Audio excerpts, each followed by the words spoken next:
So planning starts with making the time. We all have very busy lives, and if you don't find the time for your book or you let other things get in the way, it won't get written. But if you do find the time for your book and make steady progress, it will get written. And so what I'd like you all to do is, if you have a calendar with you now, I'd like you to actually take it out and just write a date and time. Make a date with yourself now for a time that you're going to work on your book. And this is something that people who are watching the video can do too. Take out your calendar or your Outlook or whatever you use and make a time right now. And you really have to be determined with yourself that either you're going to keep that date, or if something else comes up, you're going to reschedule immediately. Think about too, what's a time of day that you're creative? What's a time you have good energy?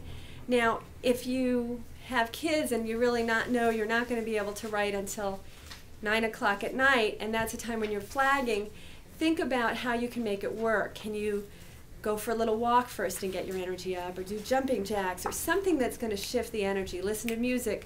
But if you just come to it exhausted, that doesn't work. So I want you to think about what's going to make it work that time too, and schedule that in as well.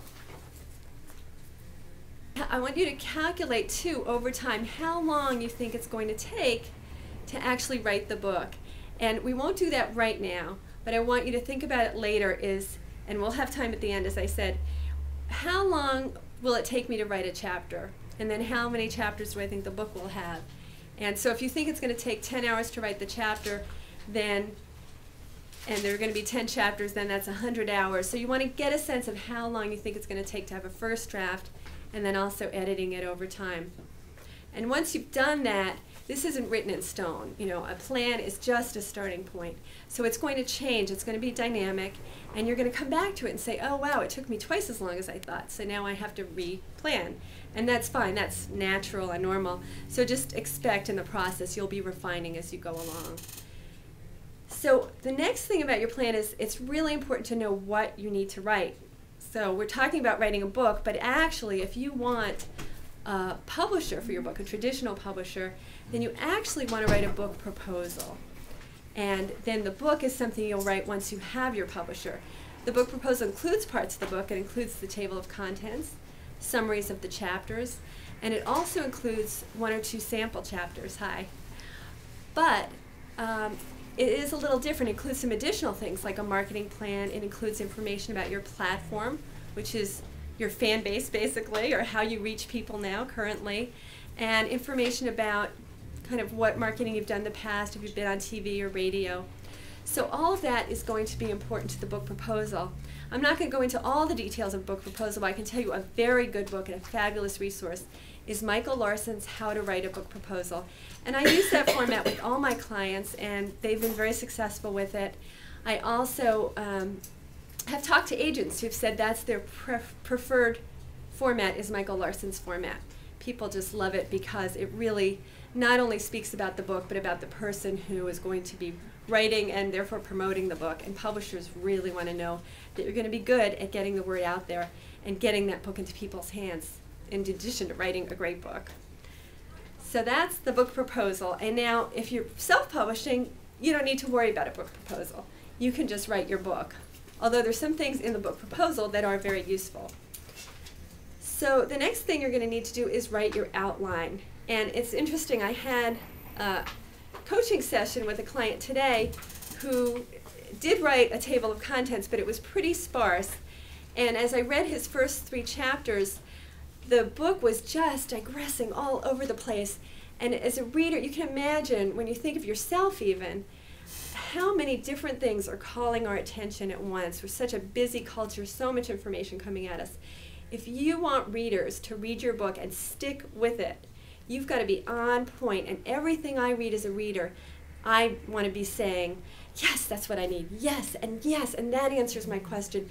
It's like I'm climbing up a ladder or a rope or something, and you want to take me step by step by step. If I feel lost and I think, I don't know where this person's going, then you've lost me. I may very well put that book down, and I may not pick it up again, and I'm probably not going to recommend it to other people.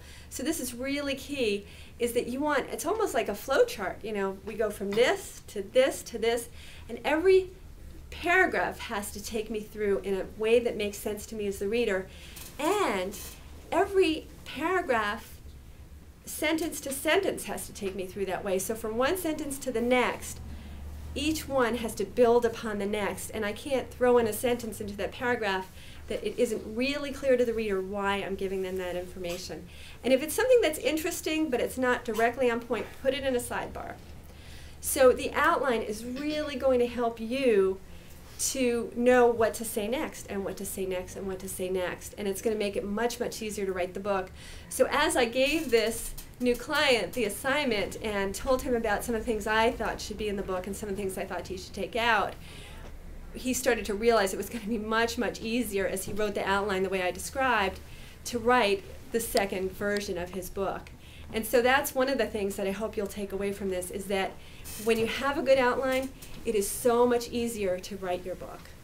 And so instead of just sort of struggling along, and what do I say next, and should I put in this or this, it'll just be very much more clear to you. And so it'll be an easier process, and I think a more fun one too.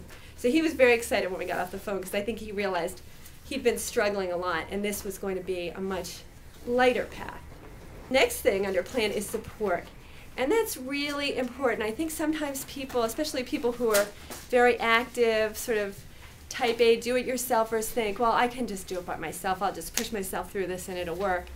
But it really helps to get support. I'm going to talk about different ways you can get support, and I hope you'll think about people in your life who might be able to serve that purpose. So one person would be a buddy, and that somebody who actually is also writing a book, ideally. And so there are a bunch of ways you could do that. You could certainly get together at a cafe and type away at your books. You could also just call each other and make a date. Okay, 3 o'clock on Friday. I'm going to work on my book. I'll work on mine. You call each other and say, okay, I'm starting. And maybe even talk a little bit about what you're going to do. Hang up the phone and do it, and call back at the end of the hour or 2 hours and say, okay, I wrote my part. Did you write? Yep, I wrote mine. And it really keeps you honest. It's a great way to work. And you can even do that by email. If you're not writing at the same time, you can still email each other the beginning and end of the day. Yes, I wrote at 3. Well, I didn't, but I'm going to write tonight at 5. Okay, well, write to me tomorrow and let me know that you actually did it, or write to me when you're done. So it's a way to really be accountable and egg each other on. And I find that people who do that really find that they write their books a lot faster and with a lot less stress, too. So another group that's going to be a great supporter, your readers, and I hope everyone will do this, is to actually pick people in your target audience and ask them to read your book. And even if you've only got one chapter, to start to get some feedback about it, because you may find that you're writing the wrong book, or there's a whole area that you're kind of leaving out that your readers are going to tell you they need in the book in every chapter. So they're going to be a great input to you for figuring out what the book should actually be like. And if you listen to readers early on and refine your book that way, you'll find you save a lot of time and you write a better book, and you'll sell more copies too. And it'll make people happier because they'll get what they want and need.